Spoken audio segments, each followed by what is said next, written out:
This is a Flying Cow production.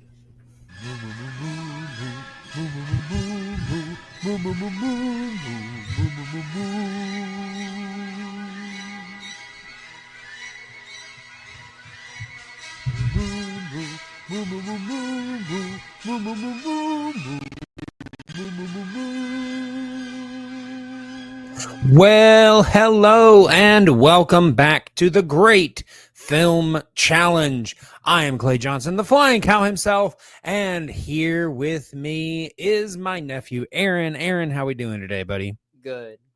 Good. So we are back talking about another film on this list. The next film on our list is 1994's Forrest Gump. It is a comedy drama film directed by Robert Zemeckis. It was adapted from a 1986 novel by Winston Groom of the same name. And let's see, the score was Alan Silvestri. Alan Silvestri. Yeah, I don't know why that fell out of my head all of a sudden. But yes, Alan Silvestri. And of course, it stars Tom Hanks, Robin Wright, Gary Sinise, McKelty Williams, Sally Field, and many, many more.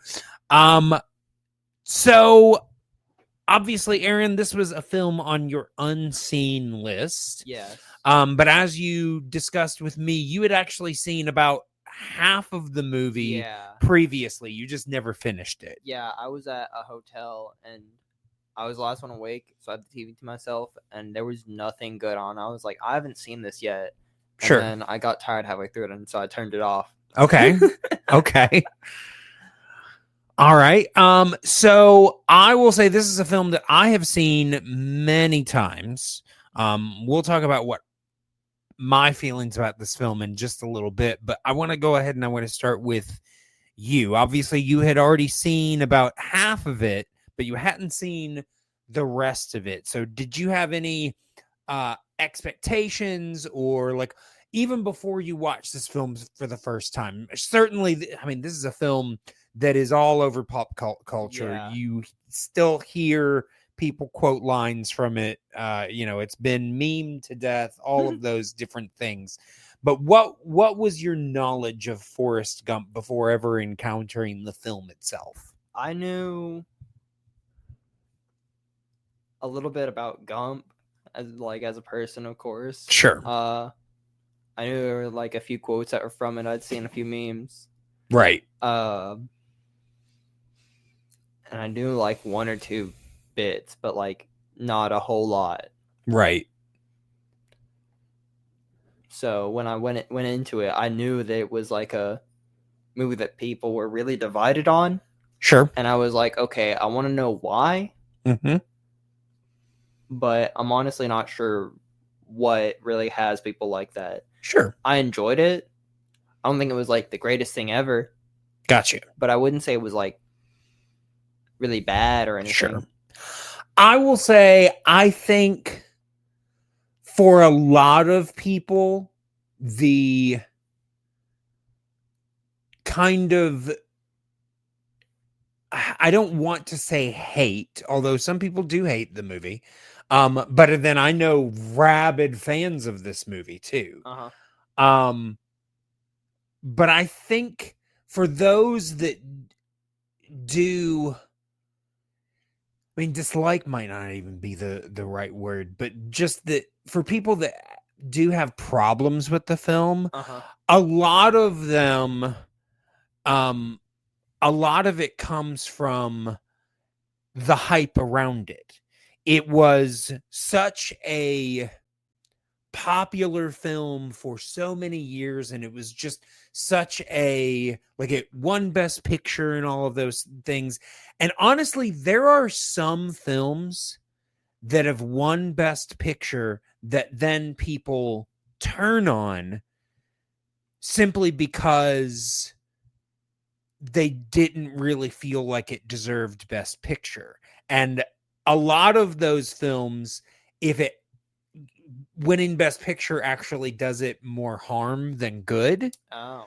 I do think that maybe if Forrest Gump hadn't had the hype that it has had, including the all of the awards that it has won, then maybe it wouldn't have the sort of disdain that some people have for it. Because here's my thing. And this is a film, honestly, that has been very divisive for me. Yeah. I have actually discussed this film on previous podcasts. Yeah. And believe it or not, this is one of the only films that I've ever gotten into arguments about. And here's the thing, like the people I was arguing with didn't really even weren't ardent supporters of it. Yeah. They more just disagreed with my reasons for disliking it. Oh. Which, I personally think is silly. You can't really argue with somebody else's perspective. It's their perspective. Yeah. My biggest thing, and honestly, I've heard other people make this argument, and it makes sense to me. This is a film that, for the most part, just wants to be breezy and kind of at most just make commentary about life and just kind of it wants to be the feather. Yeah, I can kind of see that. My problem with it, though, is if it doesn't want to comment on serious issues, then it shouldn't bring them up. This is a film that brings up racism, the war in Vietnam, lots of different things, and it in places like it will present the argument and then just say, yeah, that's an argument. All right, let's go. Like it doesn't want to say anything about it. And I'm just like, if you don't want to say anything about it, don't bring it up. But if you're going to bring it up and you're going to make it look like you're going to make a statement about it, then make the statement. If you don't want to do that, then don't do that. That's always been my issue with it. It starts off for me in the whole, and yes, this is based on a book. So a lot of this stuff was given to them. But as filmmakers, you can choose what to include and what not to from a book. Mm-hmm. It starts off where Forrest tells us that he is named after the guy that created the KKK. And instead of, making some sort of, actual joke about that or something,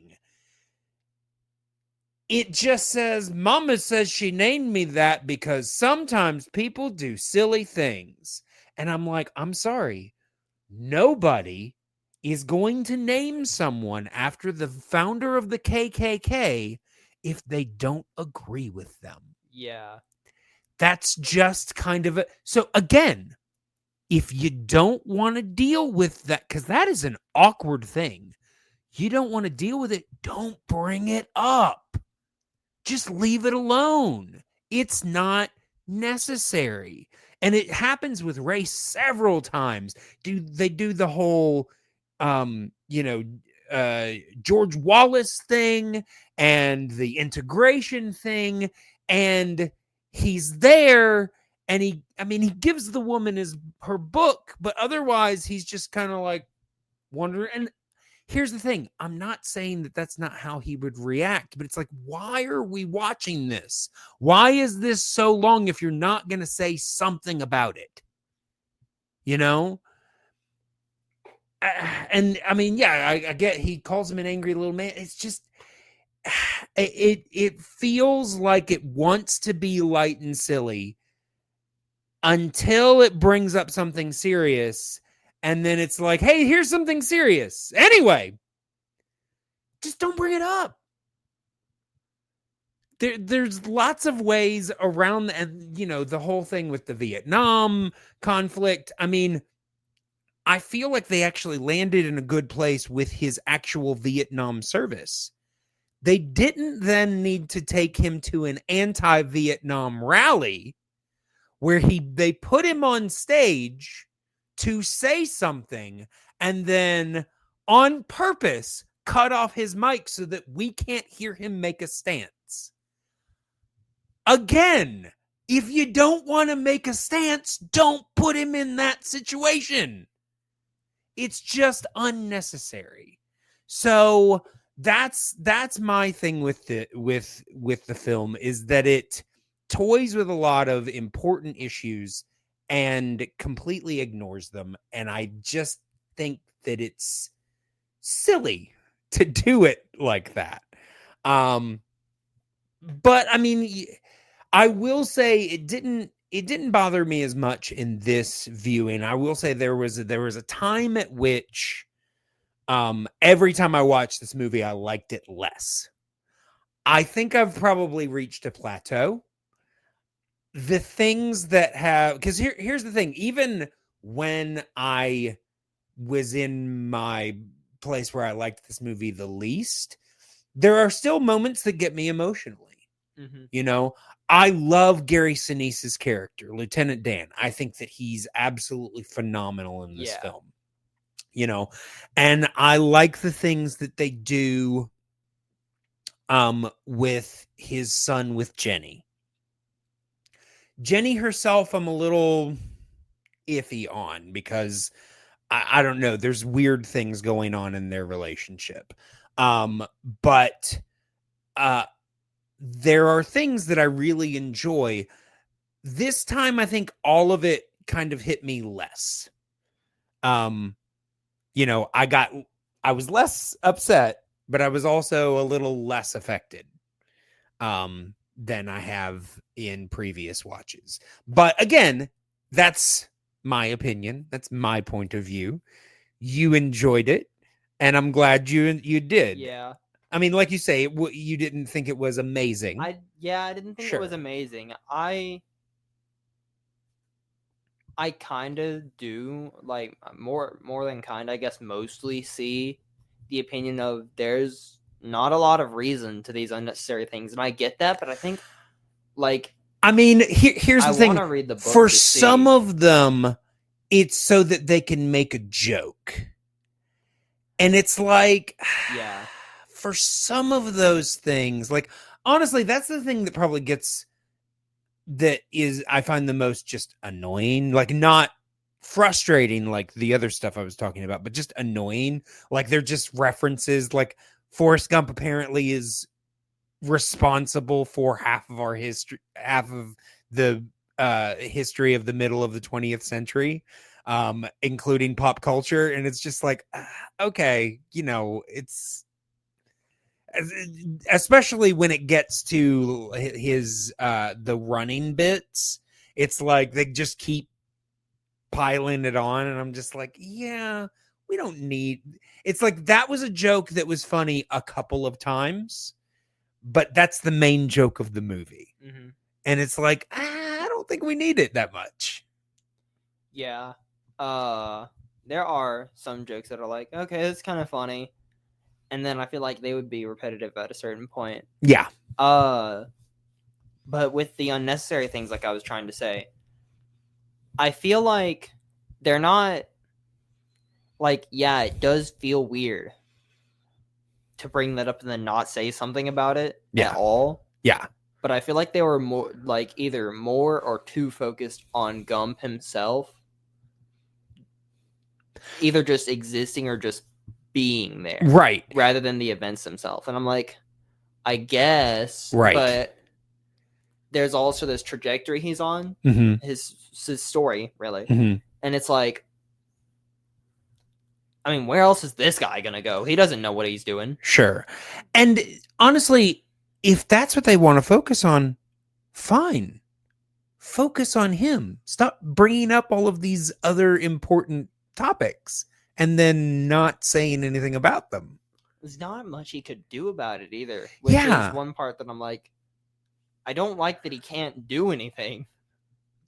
I mean, I will say I do enjoy I do enjoy that something that the film is actively saying is that, because here we have a character in Forrest Gump who is you know uh special needs. He's not as intelligent as the average person. I mean, this was at a time that before the, I think, 75, the government did not have to educate anyone below a certain IQ level. Yeah. If they got schooling, it was basically on the parents' dime at special schools. Yes. And they were, not going to be able to achieve very much in their lives. Mm-hmm. And so this is a film that shows and says, hey, yes, this is a guy who has less than average intelligence, but look at what he was able to achieve. Now, yes, it's to a comical degree, but it is showing that people like that should not be underestimated. They shouldn't be maligned. Yes, I like that. They have the capacity, just like anyone else, to make an impact on the world. Yes. Maybe not to the degree that Forrest does, but it still shows that he is a valuable member of society. That I do appreciate. Yeah. I just wish that they didn't then try to muddle that with other things that it's not about.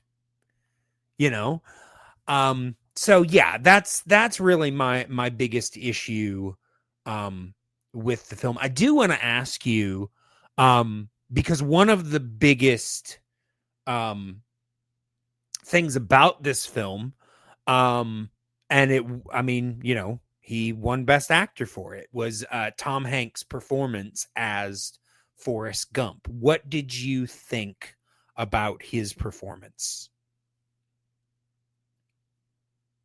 Hamster fall off the wheel? No, I'm just thinking about it. It was believable. It felt like I was watching a balance between both of them, but still seeing all of Gump's character. Sure.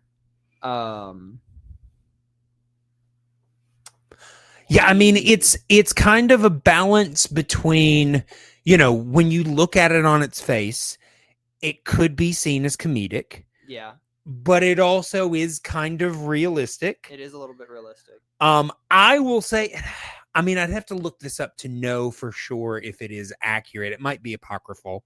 I don't know. But what I have heard is that he actually based his performance on the child actor that played the young version of him.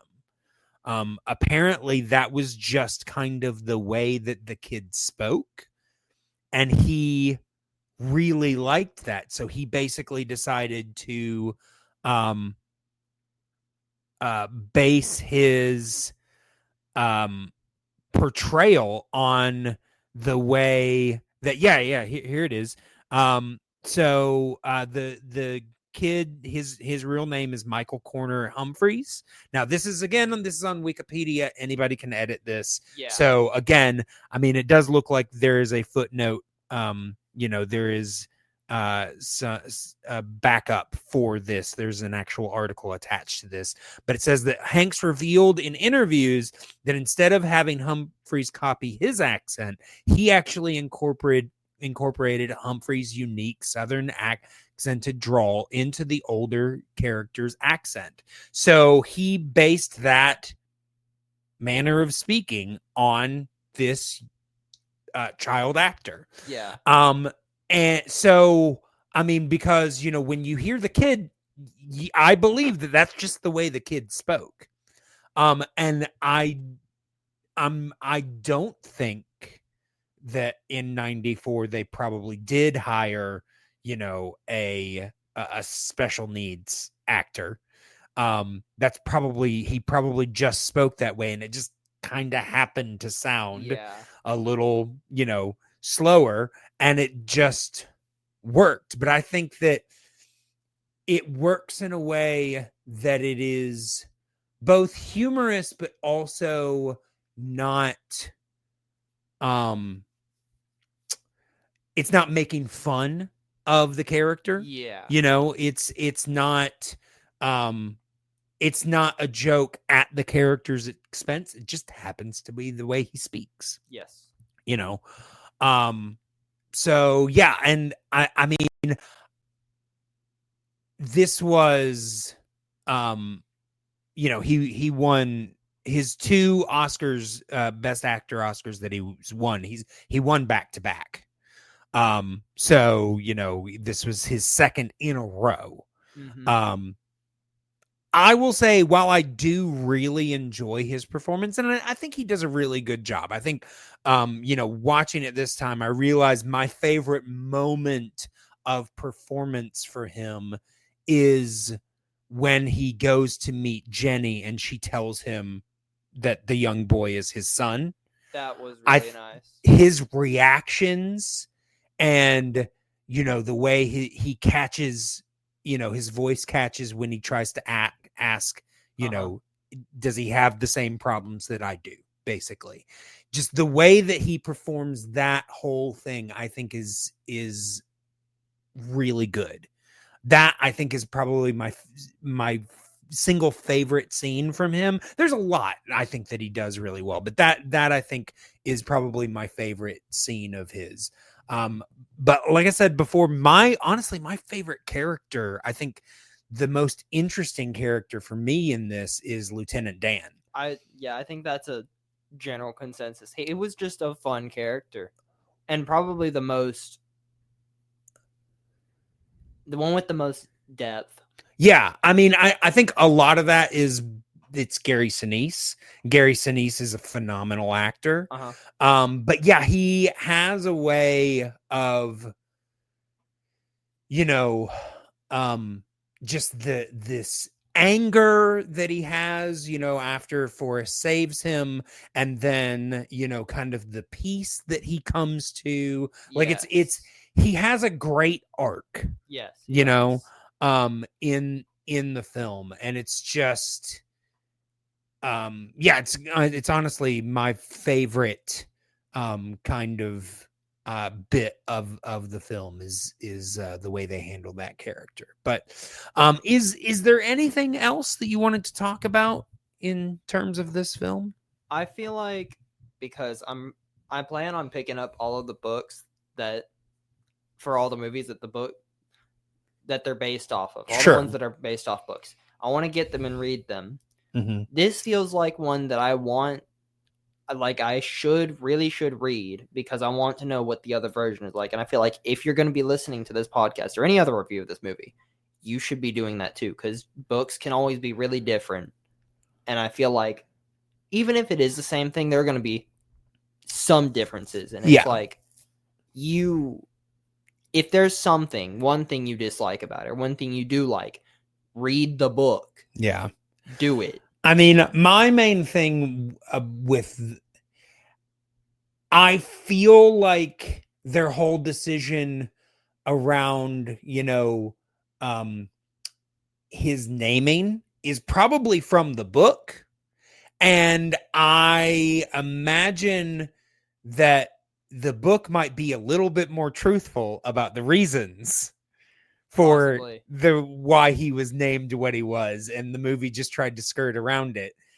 Again, just don't mention it. I mean, Forrest, while Forrest itself is not that common of a name, we don't really need an explanation as to why he's named Forrest. Yeah. Now, if his name was 100%, like, I think the guy's name is like Bedford Forrest or something like that. If that was the Nathan Bedford Forrest, if that was his name, you might not, number one, you might not be able to get around explaining that name, but Yeah. you'd also need to come up with a better explanation than my mom says sometimes people are silly. Yeah, I don't buy that explanation. I really don't. But yeah. But yeah, if there's nothing else, No. all right. Then let's go ahead and let us I want to go ahead and let people know how you can contact us. So of course you can always check out our socials at the Flying Cow Pod. You can also email, at the Flying Cow at the Flying Cow Pod at gmail.com.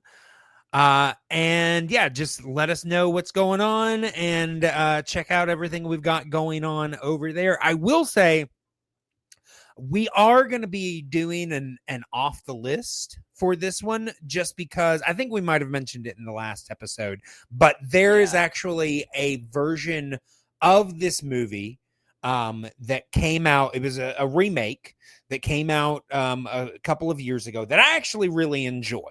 So I would like to introduce Aaron to it, just to kind of compare and contrast and see what he thinks about it. I personally prefer that version. At least I did the one time I watched it. So we'll see, if I feel the same way and how Aaron feels. But that should be coming out sometime later in the coming week. But for right now, we are going to go ahead and figure out what our next film for the regular podcast will be. So, Aaron, are we spinning? Are you choosing? What are we doing here? I'm gonna spin from the unseen. From again. the unseen wheel. All right, then let us go ahead and give that wheel a spin. Tick, tick, tick, tick, tick, tick, tick. Did it land on something we've already done? Yeah, it landed on Dr. Strangelove. Oh, I thought we took all of the ones we've done out. Oh, we got something else. What did we get? Stand by Me. Stand by Me. Okay. I don't even remember seeing that on the list, but it's about it. It's definitely on the list. Yeah, I mean, I could tell you all about it right now, but we're gonna do that next time. Yep. So, yes, we will be talking next time about Stand by Me. But until that time, moo.